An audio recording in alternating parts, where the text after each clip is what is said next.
आज का video chapter 1 topic second Europe में राष्ट्रवाद का निर्माण। अगर 18वीं शताब्दी के मध्य में यूरोप के नक्शे को हम देखें तो उसमें राष्ट्र राज्य जो आज हम देखते हैं ऐसे नहीं हैं। आज हम जर्मनी, इटली और स्विट्ज़रलैंड के रूप में जिनको देखते हैं, ऐसे राष्ट्र राज्य उस वक्त नहीं थे। तो तब क्या थे? तब राजशाहियों, डचियों और कैंटिनों में बटे हुए थे वो, जिनके शासकों के स्वायत्त क्षेत्र थे। पूर्वी और मध्य यूरोप निरंकुश राजतंत्रों के अधीन थे और इन इलाकों में तरह तरह के लोग रहते थे और इनकी कोई सामूहिक पहचान और समान संस्कृति नहीं थी।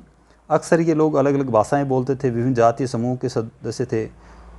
और हम देखें कि ऑस्ट्रिया हंगरी पर शासन करने वाला हैब्सबर्ग साम्राज्य कई अलग अलग क्षेत्रों और जनसमूहों को जोड़कर बना था। इसमें एल्प्स के टिराल, ऑस्ट्रिया और सुडेटेनलैंड जैसे इलाकों के साथ साथ बोहेमिया भी शामिल था, जहाँ के कुलीन वर्ग में जर्मन भाषा बोलने वाले ज़्यादा थे। हैब्सबर्ग साम्राज्य में लॉम्बार्डी, वेनेसिया जैसे इतालवी भाषी प्रांत भी शामिल थे। हंगरी में आधे लोग मैंग्यार भाषा बोलते थे, जबकि बाकी लोग विभिन्न बोलियों का इस्तेमाल करते थे। गालिसिया में कुलीन वर्ग पोलिश भाषा बोलता था। इन प्रभावशाली समूहों के अलावा हैब्सबर्ग साम्राज्य की सीमा रेखाओं के भीतर भारी संख्या में खेती करने वाले लोग भी थे। और हम ये कह सकते हैं कि ये सारे लोग, जिसमें अलग अलग समूह है, भाषा ये थी, तो ऐसे लोग राजनीतिक एकता को बढ़ावा नहीं दे सकते थे।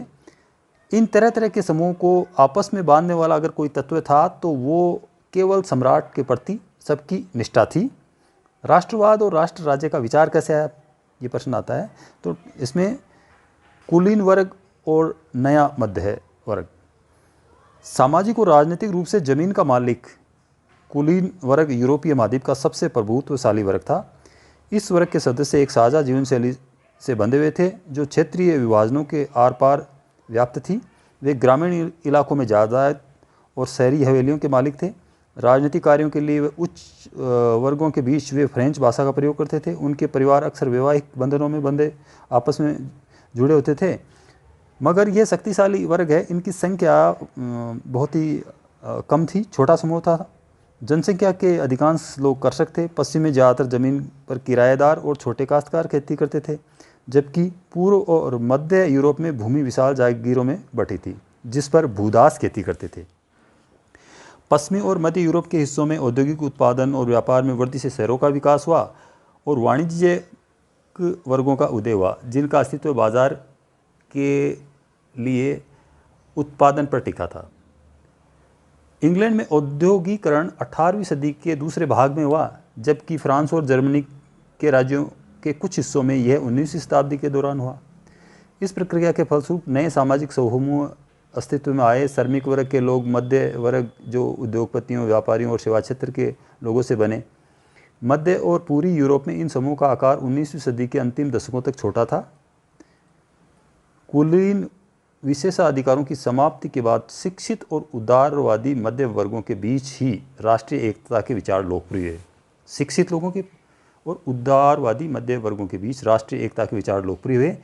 अब हम देखते हैं उदारवादी राष्ट्रवाद के क्या मायने हैं, मतलब क्या कैसा है उदारवादी राष्ट्रवाद। यूरोप में 19वीं सदी के शुरुआती दशक में राष्ट्रीय एकता से संबंधित विचार उदारवाद से करीब से जुड़े थे।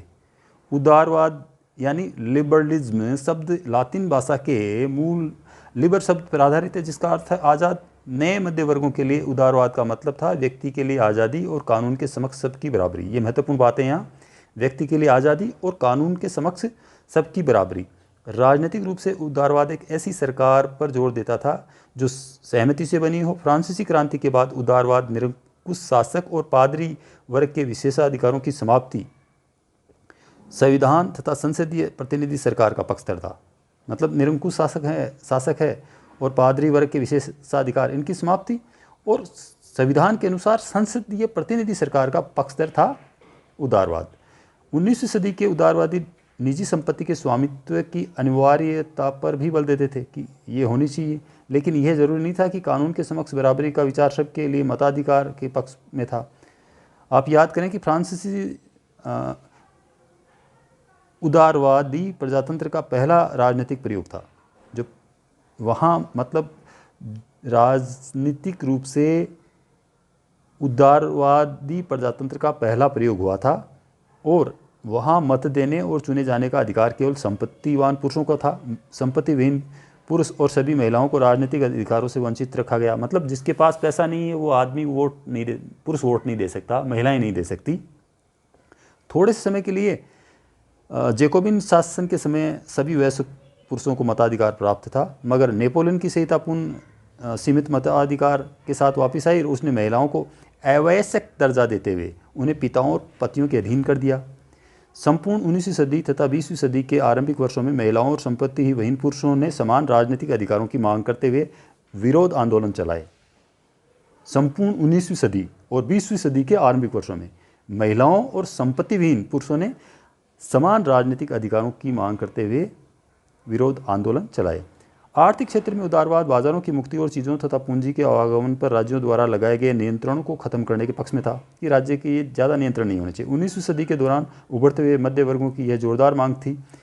19वीं सदी के पहले भाग में जर्मनवासी इलाकों का उदाहरण लें। नेपोलियन के प्रशासनिक कदमों से अनगिनत छोटे प्रदेशों से 39 राज्यों का एक महासंघ बना। इनमें से प्रत्येक की अपनी मुद्रा और नापतोल प्रणाली थी। 1833 में हैम्बर्ग से न्यूरेमबर्ग का जाकर अपना माल बेचने वाले एक व्यापारी को 11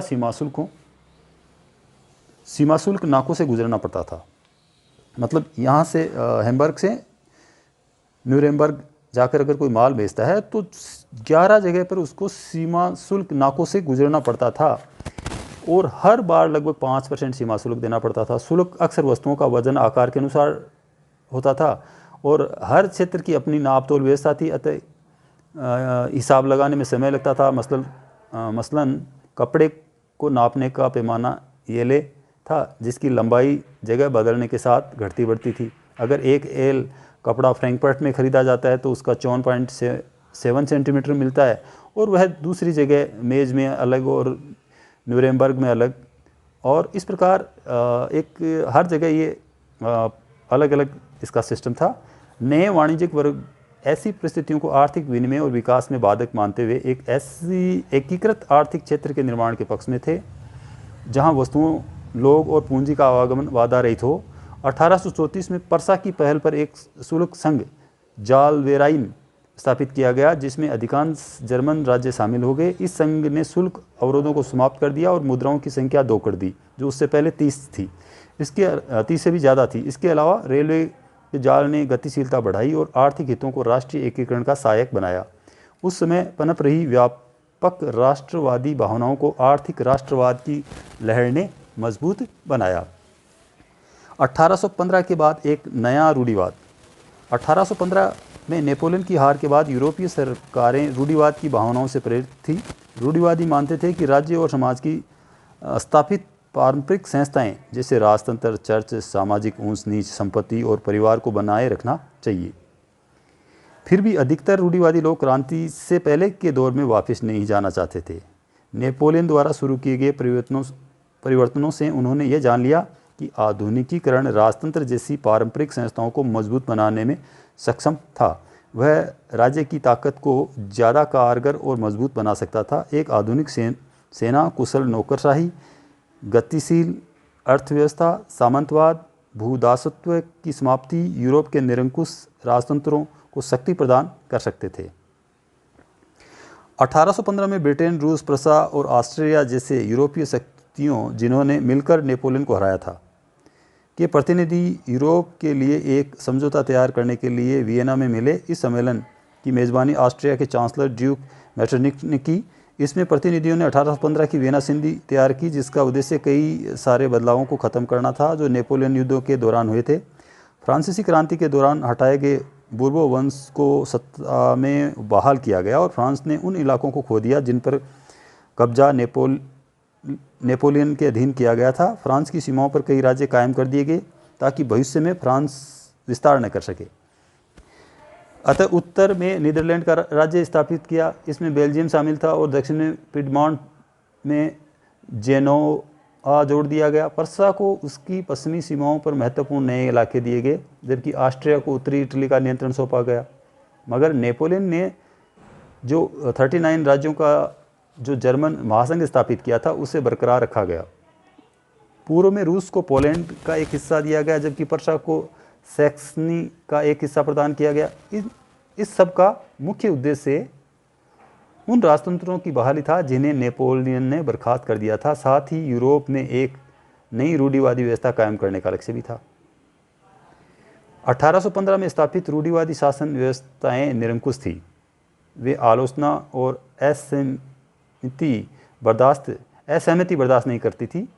उन्होंने उन गतिविधियों को दबाना चाहा जो निरंकुश सरकारों की वैधता पर सवाल उठाती। मतलब लोग सरकार के फैसलों पर कोई भी सवाल नहीं कर सकते। ज़्यादातर सरकारों ने सेंसरशिप के नियम बनाए जिनका उद्देश्य अखबारों, किताबों, नाटकों और गीतों में व्यक्त उन बातों पर नियंत्रण लगाना था जिनसे फ्रांसीसी क्रांति से जुड़े स्वतंत्रता और मुक्ति के विचार झलकते थे। लेकिन फिर भी फ्रांसीसी क्रांति की स्मृति उदारवादियों को लगातार प्रेरित कर रही थी।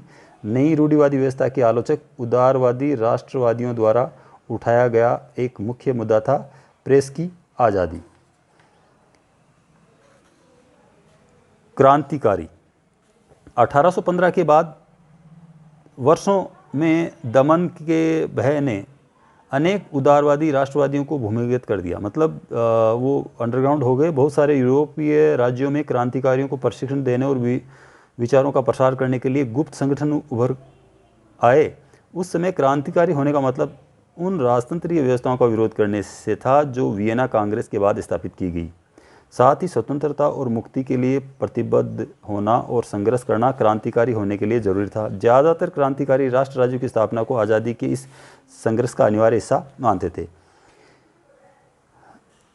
ऐसा ही वह व्यक्ति था इटली का क्रांतिकारी ज्यूसेप्पी मैत्सनी।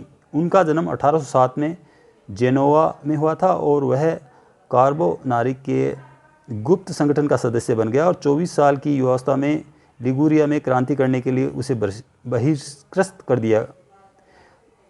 उसके बाद उसने 2 और भूमिगत संगठनों की स्थापना की।